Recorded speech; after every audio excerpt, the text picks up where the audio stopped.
जाने केड़े ख्वाब सजा बैठा तू मेरा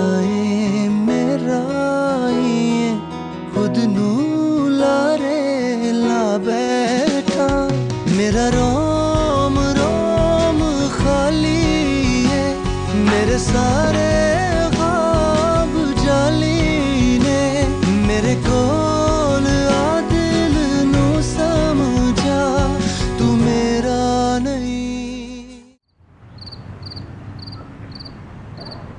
در طول هفته چند بار با هم میریم بیرون؟ هر چقدر که تو بخوای. پس هر هفته یه بار باید با هم بریم سینما. میریم. عاشقم میشی؟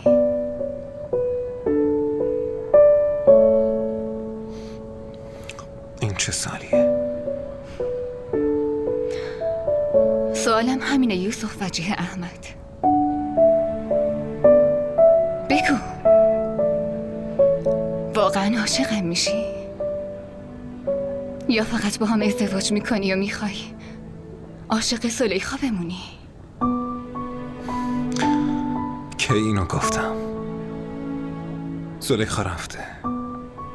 این که همش ازش حرف بزنی چه فایده ای داره؟ فراموشش میکنی؟ بگو قسم بخور بهم قول بده جلوت هم بیاد سرتو بالا نمیاری ببینیش.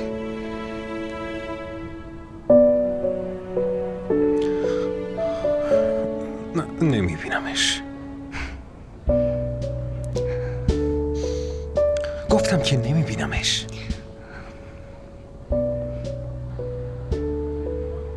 تو دو دل شدی یوسف. چی؟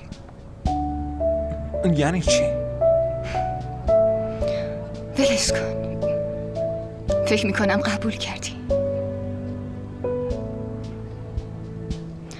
باشه من حاضرم باهات ازدواج کنم. بهت قول میدم. بهت خیلی محبت میکنم. همه تلاشمو میکنم که خوشبخت باشی. فقط تو یک کاری برام بکن. بگو.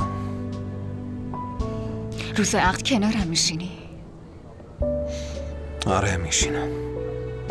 زلیخا هم باید بشینه جلوی ما دوتا.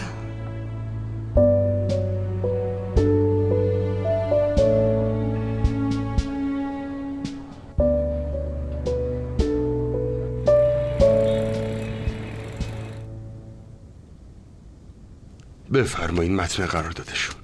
ممنونم. از دیدنتون خیلی خوشحالم. با اینکه خودم یه مردم ولی قبول دارم که زنها از مردها خیلی بیشتر کار میکنن. البته اگه به خودشون اعتماد کنن. موفق باشی. ممنونم قربان. بفرمایید.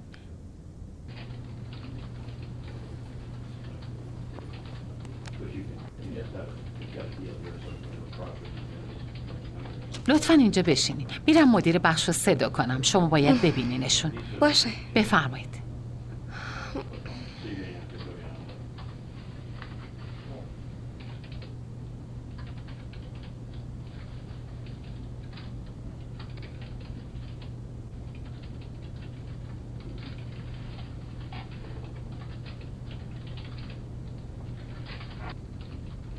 لطفاً همراه من بیاین.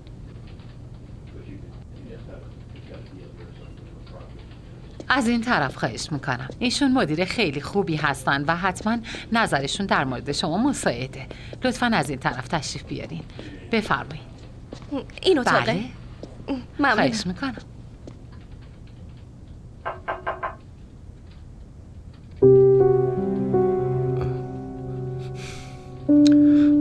بیا بشین.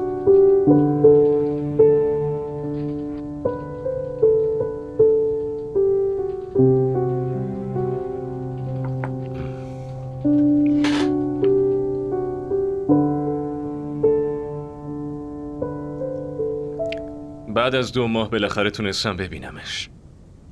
منو که دید فکر کرد قبولش نمی کنم. به حرف من نشست، ولی همین که نشست گفت من اینجا کار نمی کنم. چرا؟ چون جوابی برای چراتون ندارم. فقط تصمیم گرفتم که دیگه پشت سرمو نگاه نکنم. منم همین تصمیمو گرفته بودم که پشت سرمو نگاه نکنم. ولی باز یه زمانی میرسه دخترم که آدم یواشکی پشتشو نگاه میکنه. وقتی که برمیگرده پشتشو نگاه کنه میبینه لباس عروسی با خون قربانیا قرمز شده. ببین دخترم، من تو جایگاهی نیستم بتونم نصیحتت کنم، وگرنه داد میزدم و میگفتم که عشق بازی خودخواه است. کسانی که فداکارن باید یه کار دیگه کنن.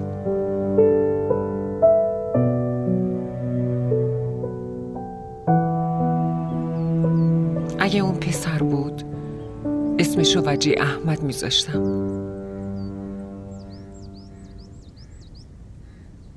حتما اون با نادیا نامزد شده.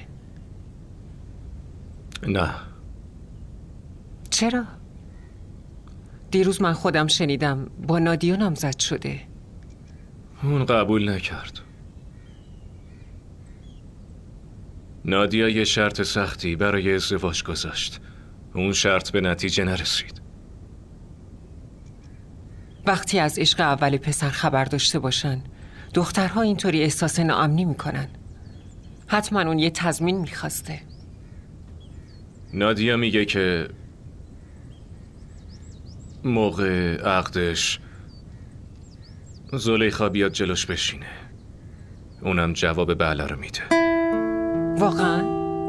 این که خواسته خیلی عجیبیه. چرا عجیبه؟ وقتی تصمیم گرفته فداکاری کنه، فداکاری یواشکی باشه یا عمومی، چه فرقی برای اون داره؟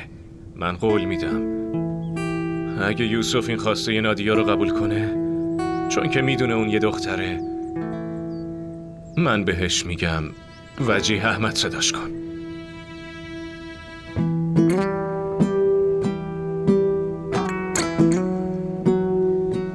دیگه حرفی ندارم. نادیا اون دوستم تیام یادته؟ همونی که یوسف از پشت بوم خونه اونا میرفت پیش زلیخا. تو اداره اون داره کار میکنه. کت شلوار کروات میپوشه میچرخه. راست و چپش هم نگاه نمیکنه. چرا؟ مگه رئیس راست و چپشو میبینه؟ آدمای چپ و راستشن که رئیسو میبینن. خبر داری زلیخا طلاق گرفت؟ نه اشتباه گفتم. زلیخا طلاق نگرفت. عمران مقیز طلاقش داد. ولی آخه چطور ممکنه؟ اون که خیلی پیگیرش بود، همیشه دنبالش میکرد، برای چی طلاقش داد؟ اینجوری هم پیش میاد. بابا قبلا چی میگفت؟ که آدم هر چقدرم بد باشه درونش یه آدم خوب وجود داره. برای همین هم همیشه بد نیست. یه روزی هم میاد که اون آدم خوبه بیرون میاد و آدم بده رو کنار میزنه و همه چی رو درست میکنه. دیگه کسی بهش بد نمیگه. شاید برای عمران مقیز همچین چیزی شده. اشک زلیخا رو دیده و از آه و نالش دلش به درد اومده. این هم که مشخصه. وقتی دلت برای غم و غصه کسی بسوزه نمیتونی بد بمونی. بعد اونو طلاق داده. بلیت گرفته و برگشته دبی. اون الان کجاست؟ زلیخا انگار از اون خونه با مامانش و خواهرش به یه جای دیگه رفتن. کجا؟ نمیدونم. حتما یوسف میدونه. نه عزیزم، یوسف دیگه از اون حرفی نمیزنه. یه بار حرفش پیش اومد ولی کاملا حرفو عوض کرد. نادیا تو هم دیگه قبول کن. چی رو قبول کنم؟ جواب مثبت بده. من میخوام که اون باهات ازدواج کنه. اون وقت شاید همه چی درست بشه. من که قبول کردم. اینو بهش گفتم. آخه این قبول کردن بود؟ کی همچین شرطی میذاره؟ کی قبول میکنه؟ اون قبول میکنه تاج. اون وظیفه اصلی اونه. این چه جور وظیفه نادیا؟ اول که خودش سوخته، بعد اون رو هم بسوزونه که با این همه تلاش به هیچ نرسیده. قضیه همینه تاج. اگه یوسف بالاخره قبول کرده که با من ازدواج کنه، زلیخام قبول کرده که با یوسف ازدواج نکنه، دیگه چرا دل دوتاشون بسوزه؟ زلیخا باید مثل یه مهمون بیاد تو عروسی شرکت کنه، بگه، بخنده، غذا و میوه بخوره، بعدم بره. تو عروسی باید شادی کنه، ولی حتی نمیدونم میتونه شاد باشه یا نه. اگه اون بیاد توی عروسی میسوزه. دنبال دلیلی؟ به نظرت کی عذاب میکشه؟ من یا اون؟ تو کراچیه؟ من خبر ندارم. خب از من بشنو. اگه زلیخا تو کراچی باشه، خبر ازدواجمونه که بشنوه آهش در میاد. میره رو پشت بوم و عزا میگیره، به دیوارا چنگ میزنه. تاج به حرفم گوش کن.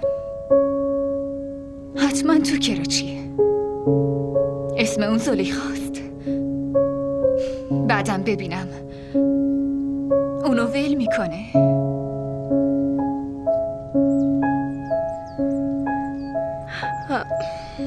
من نمیتونستم با یوسف ازدواج کنم. فکرشو بکنی. خوشحالی که تو صورت عاشقای فداکار وجود داره خیلی فرق میکنه با عاشقای موفقی که تا حالا دیدم. میدونین چی میگم؟ راستشو بخواین خدا هم همینو میخواست. برای اینکه زمانی که از یوسف جدا شدم خیلی مصیبت ها سرم اومد و اینکه وقتی قرار شد با عمران موقی سخت کنم همه چی درست شد. حس کردم که انگار قرار بوده همین بشه. ولی عمران موقیس خیلی عجله داشت، وگرنه دلم برای اونم داشت میسوخت. اگه اونم میخواست میتونستم باهاش زندگی کنم. یه مدتی به یادش بودم و بعد فراموشش میکردم، همونطوری که دختر رو یادشون میره. آبروی منو که جلوی همه بردی. منم این کارو نکردم فیده. واقعا؟ پس کی گفت که تو این کارو بکنی؟ قلبم از اینکه تو رو از دست بدم ترسیدم. عشق من نمیذاره که تو مال کسی بشی. من اینجور عشقی نمیخوام که پدر و مادرمو به خاطر من بی‌آبرو کنه.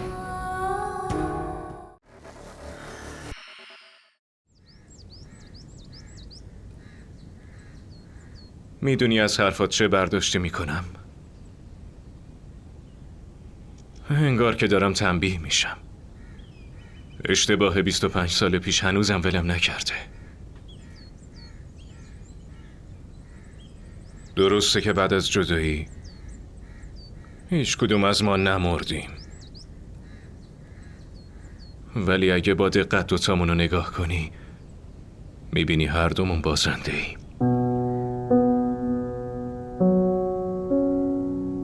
وقتی مادرش مرد خیلی کوچیک بود، اونقدر کوچیک که ازم سوالی هم نکرد. دخترموش حمایتش میکرد و خیلی هواشو داشت و به همین خاطر الانم اونو خواهر واقعیش میدونه. همون بهش عشق و محبت رو یاد داد، وگرنه خودش با عزیزانشم مثل غریبه ها رفتار میکرد.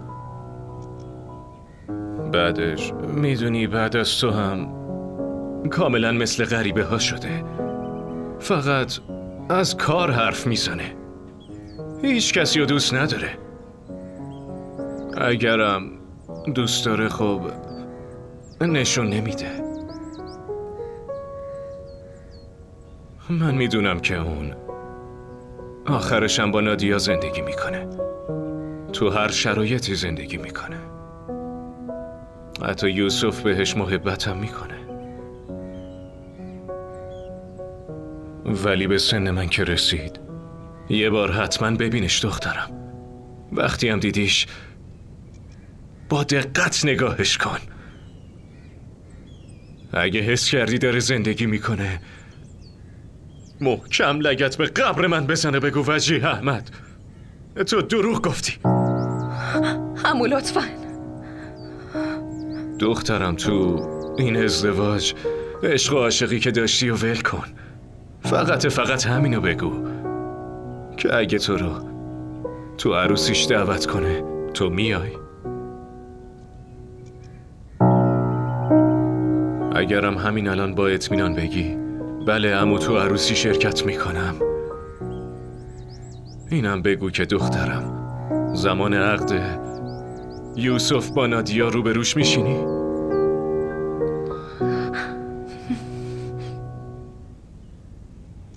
چون نادیا همین شرطو برای ازدواج گذاشته، وگرنه ازدواج نمیکنه.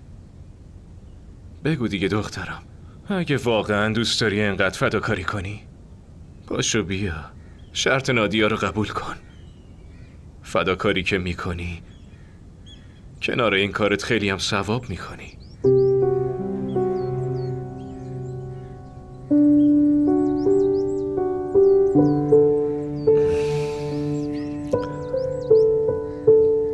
میدونم کار سختی، معلومه اون بیچاره روبروت میشینه، اون چشم تو چشمت میشه و قبل از فداکاری کردن نفست بند میاد.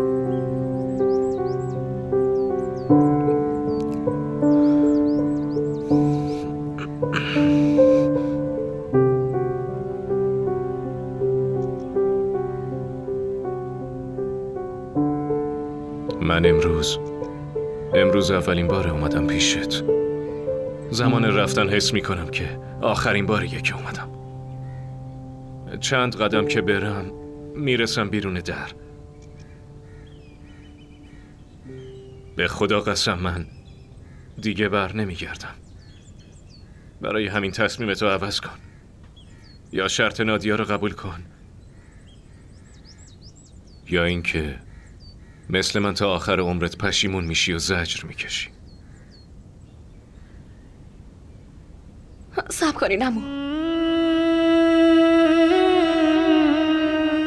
من تو عروسی شرکت میکنم. موقع عقدم رو صندلی روبروی نادیا میشینم. بهش بگین عمو اگه خواست میتونه تو چشمام نگاه کنه.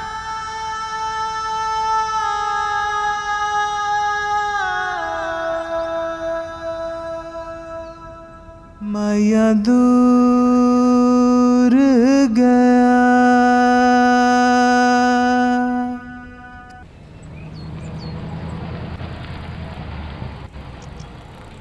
ما را در شبکه‌های اجتماعی دنبال کنید.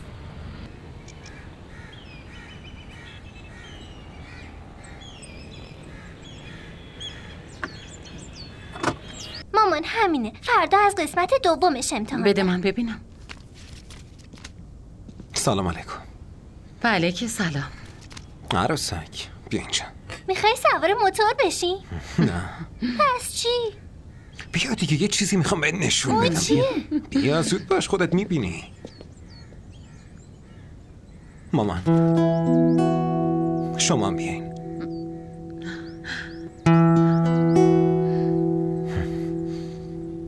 از این طرف. باش. اینم از این. خدای من ماشین خریدی؟ از طرف اداره بهم دادن. این خیلی قشنگه، من عاشق این رنگ. ماشینه که دیده انگلیسی گفتنش گفت کرد. کی با ماشین بریم دور بزنیم؟ ای خدا شب هم دیگه میریم باشه. یه تو ماشینو ببین. بودو بشین بودو. بیا بشین دیگه.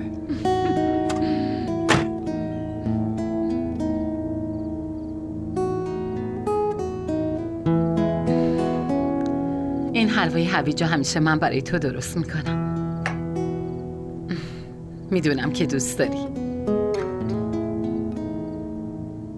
ولی هیچ وقت جلوی خودم نمیخوردی. یواشکی میخوردی و من نمیفهمیدم. من همش به مامان میگفتم شما چرا هیچ وقت هوای منو نداری. داداش یوسف هم میومد میگفت من به حلوا ناخنک زدم. تو هم برمیگشتی نگاه میکردی. پسرم چیزای جدید تو زندگیت اومدن. گیتار فروختی ولی کار پیدا کردی. به جای موتور ماشین خریدی. الانم به جای شما بهم میگی مامان. خوبه. ماجرای قدیمی رو فراموش کن. برو جلو یه بار دیگه ببینش. پسرمون تو رو خیلی دوست داره. از زلیخام بیشتر. اگه اصرار کنی و خواهش کنی قبول میکنه. میدونم که اوایلش خیلی از رفتارش خوشت نمیومد. ولی باور کن بعدن عادت میکنی. اون اونقدر دوست داشتنی و مهربونی که بهش خو میگیری. اینو بدون که عشق فقط یه حس پسرم. به خواسته تو لباس میپوشه. به میل تو موهاشو درست میکنه. به عشق تو عطر میزنه. فقط یکم صبر کن. به چیزهای جدید فکر کن عزیزم. تو که چیزی نخوردی. سیر شدم. ببخشید پسرم. یوسف جان منو ببخش اگه از حرفم ناراحت شدی. شما دقیقاً مثل منی. من تو این مدت نمیخواستم پسرتون باشم ولی شما تو این مدت مثل مادرم رفتار کردی.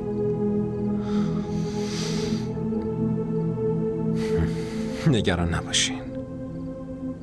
مادرها نیازی به عذرخواهی کردن ندارن.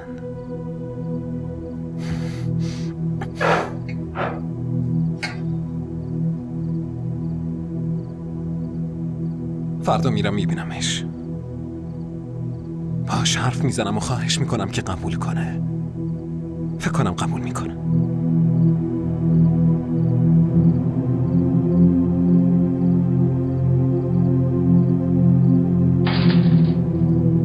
بابا اومد.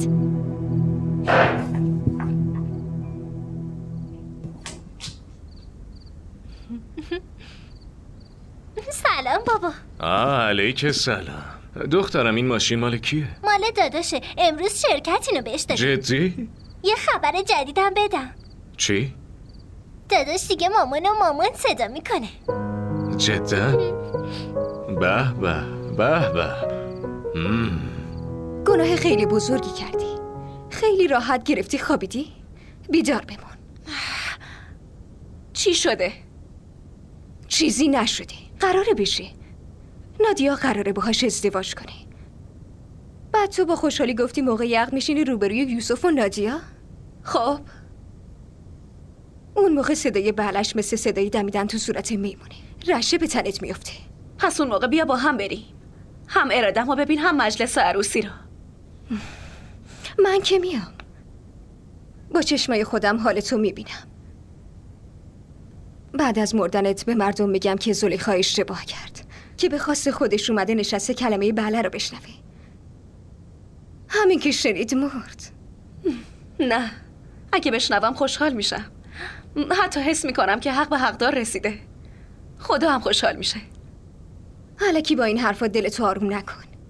تو فکر عذاب و ثواب دین و دنیات هر دوش میرن. میگن خدا همیشه گناهکاراشو میبخشه. اینو بدون که عشق گناهکاراشو نمیبخشه. ولی عزیزم نادیا اونو خیلی دوست داره. اون بدون یوسف میمیره. زلیخا توی عشق مردن خیلی خوبه. این زندگی کردن مثل تو خیلی بده. پس اون شب تو با هم میای؟ آره میام. پس زود باش بهم بگو اون روز چی بپوشم. اینو تو باید بهم بگی که اون روز چی بپوشم. تو که باید لباس سفید مثل کفن بپوشی. با مزگیش اینجاست که سر جنازت نه من گریه میکنم نه مامان. اگه کسی هم علت مرگ تو بپرسه میگم بیچاره خودکشی کرده.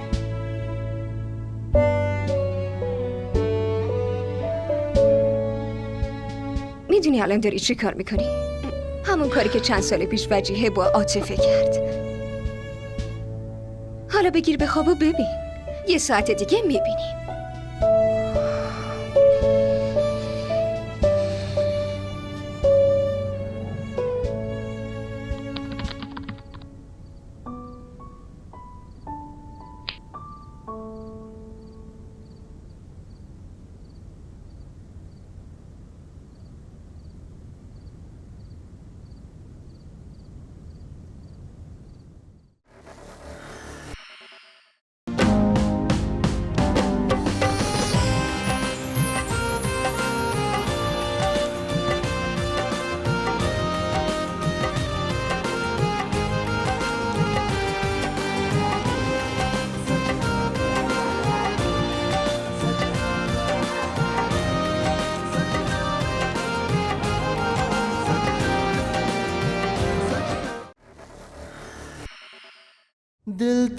मेरा कमला होया जाने केड़े ख्वाब सजा बैठा तू मेरा है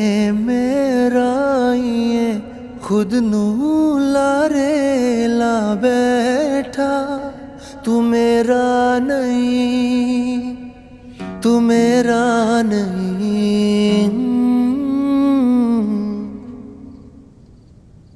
هنوز نخوابیدی؟ نه.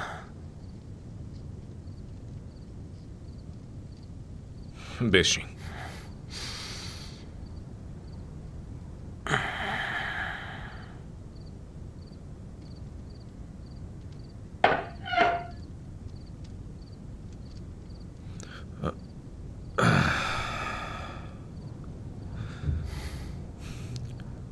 ببینم با نادیا ازدواج کنی خوشبخت میشی؟ بله بابا. چرا؟ این خیلی سوال مهمیه. اگه تو نادیا رو دوست نداشته باشی چطوری میتونی خوشبخت بشی؟ همونطوری که شما خوشبختین. زلیخا طلاق گرفته. خودم میدونستم. حتی اینا میدونم که دیگه تو اون خونه نیست. تیام زنگ زد و همه چیو بهم گفت. پس مشکل چیه؟ برای چی میخوای بری خونه این نادیا خواستگاری؟ برای اینکه اون میخواد برم خونه این نادیا ازش خواستگاری کنم. اون روز باباش اون آدما رو تاش خودش فرستاده بود. اون اصلا به زور نبردنش. برای اینکه با امران مقیس ازدواج کنه اون فیلم رو بازی کردن. بعدن که یادش بیفته چی کار میکنی؟ بابا اینو دیگه نمیدونم. بعضی وقتا کسایی میان تو زندگی که یادشون میافتیم. حتی یاد باباشم میافتم، با اینکه من اصلا دوستش ندارم. من رفتم دیدنش. دیدن زلیخا؟ آره، باهاش خیلی صحبت کردم. اون سر تصمیمش ایستاده. میخواد که هر چه سریعتر تو با نادیا ازدواج کنی. پس بگین که شرط نادیا رو هم قبول کنه. روز عروسی بیاد و روبروی من و نادیا بشینه. اون میاد. قول داده که حتما روز عروسی به این شرط عمل کنه. اون روز میاد و پیش نادیا میشینه. با تاج حرف بزن. بابا چرا معطل میکنین؟ شما باید مستقیم میرفتین پیش تاج تاریخ و مشخص میکردین. ببین، هنوز امشب وقت داری. حسابی فکراتو بکن. اونم همینو میگفت. همین امشب وقت داری، حسابی فکراتو بکن. اون اونقدر محکم حرف میزنه که نیازی نیست براش اینطوری فکر و خیال کنی پسرم. بابا به من نگاه کنین. منم شرایطی اینو ندارم که محکم بگم با نادیا ازدواج میکنم. اگه این حرفو بزنم فکر میکنید که تا صبح نظرم عوض میشه؟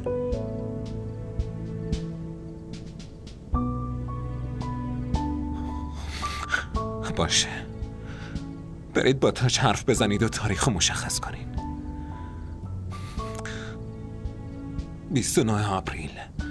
29 آپریل خوبه؟ چرا 29 آپریل؟ 29 تولدش.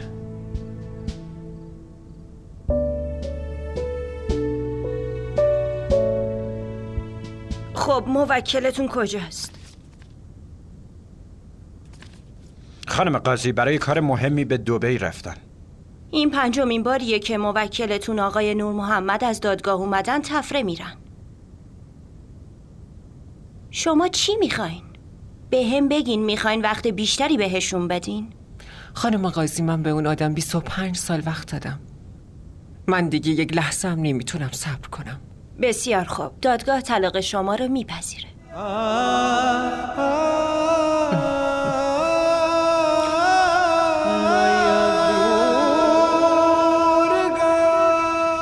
جدا؟ اون شما رو دید؟ بعدش گفت موقع عقد زلیخا روبرو میشینه؟ آره. باشه. الان دیگه مشکلی نداری؟ نه خیر، دیگه هیچ مشکلی نیست. شما تاریخ عقد رو تعیین کنید. 29 آوریل. ولی 29 آپریل نه جمعه است و نه روز تعطیل. پس برای چی 29 آپریل؟ 29 آپریل تولد زلیخاست دخترم. ما را در شبکه‌های اجتماعی دنبال کنید. ای بابا بشرا، گفتم باید تو همین خونه زندگی کنی. چرا نمیفهمی؟ چطوری تو اون خونه ببرمت؟ دیگه اون خونه مال من نیست. بانک اون خونه رو ازم گرفته. پس خونه که نداری، پولم که تو جیبت نیست. ها؟ حق نداری با صدای بلند حرف بزنی. از اینجا برو بیرون. وقتی این چیزا رو به دست آوردی بعدش بیا. بشرا درست حرف بزن. جدا؟ آخه عقل کل، تو خودت دکتراتو گرفتی؟ به من درست حرف زدن یاد میدی؟ الان نشونت میدم. گم شو، برو بیرون.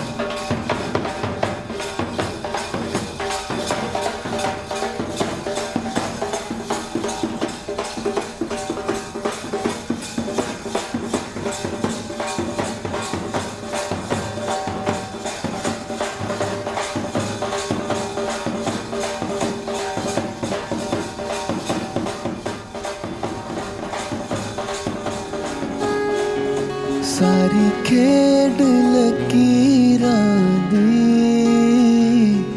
सारी खेड लकीरां दी, वे पार ऐ ना लगदी, डोली नैया नसीबां दी, वे पार ऐ ना लगदी, डोली नैया नसीबां दी।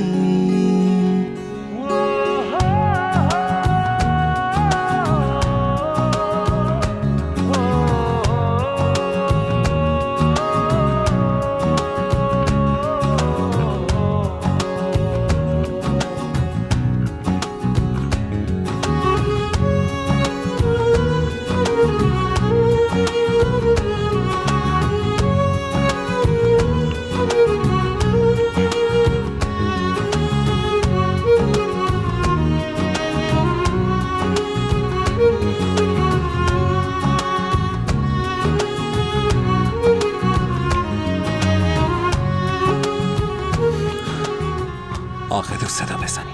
پسرم تاج، عاقد صدا بزن. بیای. بفرمایید. خوش اومدین. تشریف بیارید.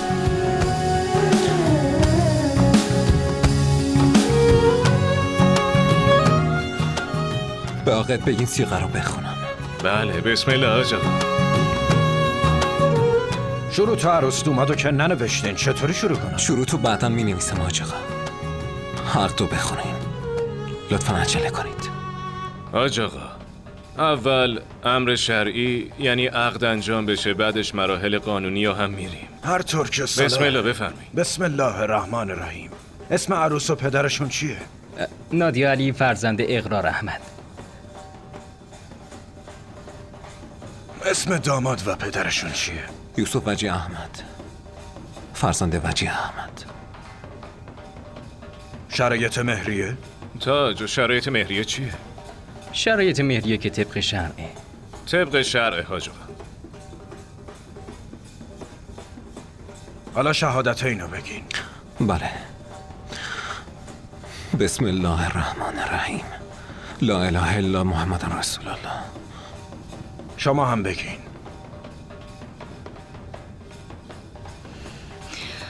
بسم الله الرحمن الرحیم. لا اله الا الله محمد رسول الله.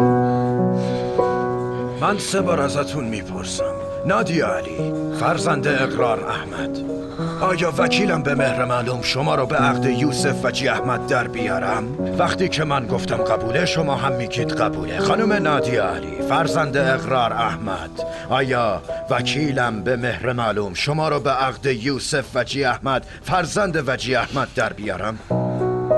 قبوله. این عقد رو قبول دارید؟ قبوله. آیا بنده وکیلم؟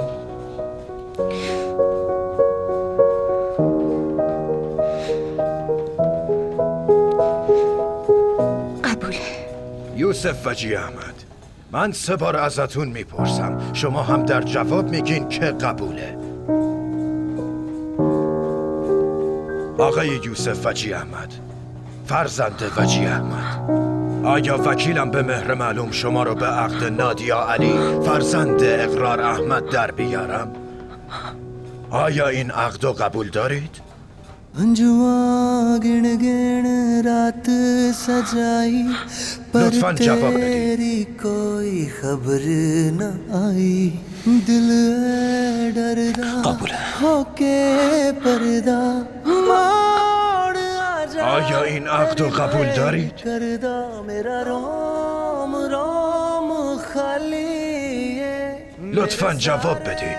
قبول دارید؟ یوسف صبر کن. یوسف. زلیخا तू मेरा नहीं.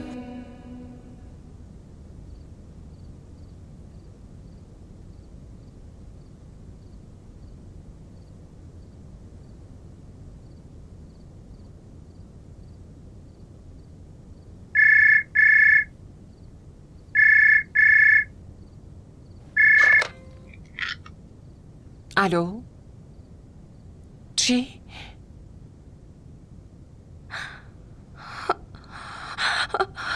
من کجا؟ شما تو توی بیمارستانی. قبل از اینکه فداکاری کنی از نفس افتادی، تا دم مرگ رفتی و برگشتی. زلیخا کجاست؟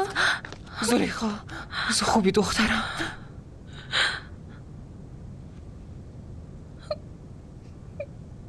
عقد رو شروع کنم دخترم؟ از شما دارم میپرسم خانم زلیخا نور محمد فرزند نور محمد، آیا وکیلم به مهر معلوم شما رو به عقد یوسف وجی احمد فرزند وجی احمد در بیارم؟ آیا این عقد رو قبول دارید؟ لطفاً پاسخ بدید. بگو زلیخا. قبوله. بگو. تو رو جون یوسف قسمت میدم. بگو دخترم. قبوله؟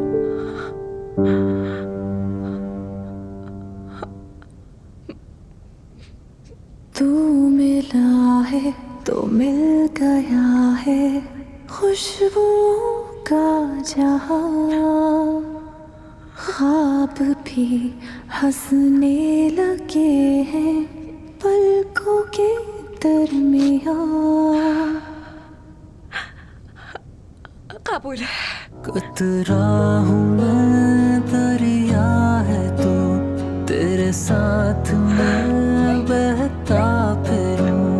मुझ में मेरा कुछ है कहाँ, तेरी रूह में दिल ते मेरा कमला होया.